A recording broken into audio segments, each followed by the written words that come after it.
In the Western world today, it was April 1st, known as April Fool's Day. But in some parts of Asia, it was the dawn of a new era. And some might say the dawn of a new error instead. Japan's new era gets a name, but no one can agree on what it means. That headline comes from the New York Times, so it must be true, right? In an email to reporters, a spokesman for the Prime Minister's office wrote that interpreting Reiwa as order and peace was, quote-unquote, not the intended meaning.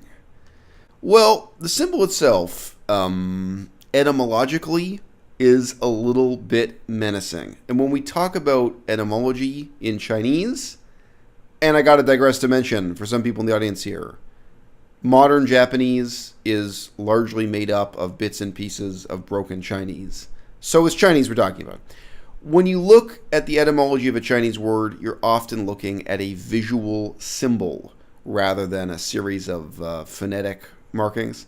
And you can kind of squint with one eye and stare at this and kind of sort of make out that the bottom half of the symbol originally was a person kneeling in supplication.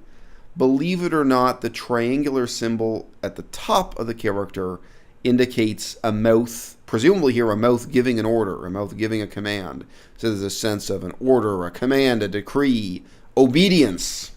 And some people regard this, I don't know, a little bit menacing as the name for the new era in Japanese, marking a new emperor taking over the throne. But as I've pointed out here at the bottom of the screen, in context, it can also just mean the season, summer, winter, that sort of thing. And apparently it was just a poetic sense of the start of a new season that was the intended meaning. But, you know, the intended meaning is not necessarily the only one that matters here.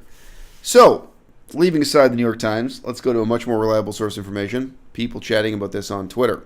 The name of Japan's new imperial era, which comes as Emperor Akihito prepares to abdicate, has been revealed as Reiwa. Prime Minister Abe is set to explain how the government arrived at this name, but the characters mean command/order and peace. So, again, you know, does it really mean command, order? And look, the second half of the word in modern Chinese just means and. A-N-D is the most common use of it. It's a conjunction in the middle of many, many sentences. It's one of the first characters you learn. Well, I understand her perspective, but we continue. She balked at this character, but it does come from a poem in ancient Japanese. And in that poem, in context, it's describing the scent of plum blossoms traveling with the wind in early spring. Someone replies, I don't feel good about this character.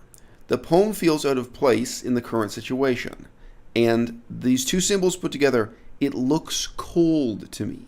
So this to me is actually, I mean, it's stated here really briefly, but this is actually a much more interesting and subversive sort of complaint. And this person has replied to the same comment on Twitter.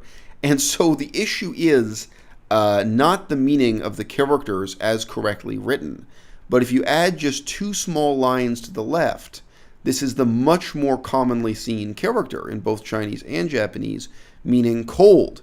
And then guess what? The problem isn't just cold, but when you put these characters together, you get lung he, and this doesn't just mean cold peace, as in the opposite of Cold War, but it now has a really ominous political meaning, especially when it's describing a current era in Japanese politics. So that seems to have been a possibility that the Japanese government didn't consider or didn't take seriously, the association between these two characters that are not identical, but one is going to remind the reader of the other, and one is more commonly used than the other, so I don't know. At the very least, this is an unfortunate coincidence. Hannah Gould comments, whilst I understand the poetic etymology, it's not really the etymology. Ah, well, she means well. Whilst I understand the poetic etymology, it seems odd that the government would pick the term given its more familiar, bureaucratic, if not authoritarian overtones. So she's mixed up which side is the etymology. The poetry is the context they are pulling it from, where it just means the season. The etymology of looking at the character in isolation is what has the authoritarian overtones. But look, the fact that these people are confused, the fact that the authors at the New York Times are confused, means there's something confusing. That means there's something here to be confused about. So, probably a poor choice.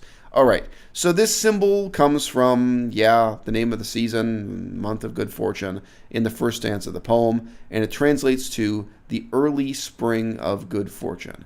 Don't try to attach a context to it that simply isn't there.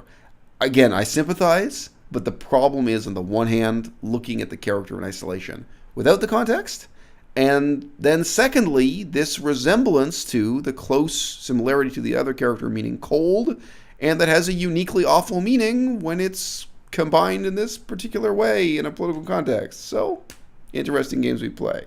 Doesn't the collection of poetry translate this term as good or excellent and harmony? I'm happy to go with excellent harmony rather than peace through order. So I highlighted that because I thought that was a really interesting example of kind of over-interpreting the two characters, taking them apart and putting them back together again, and reading it as peace through order. But anyway, this is April Fool's Day, April 1st, 2019, and all around the world, people who speak Japanese, people who speak Chinese, and people who don't know either one are puzzling over the symbolic and political significance of Japan declaring the dawn of a new era.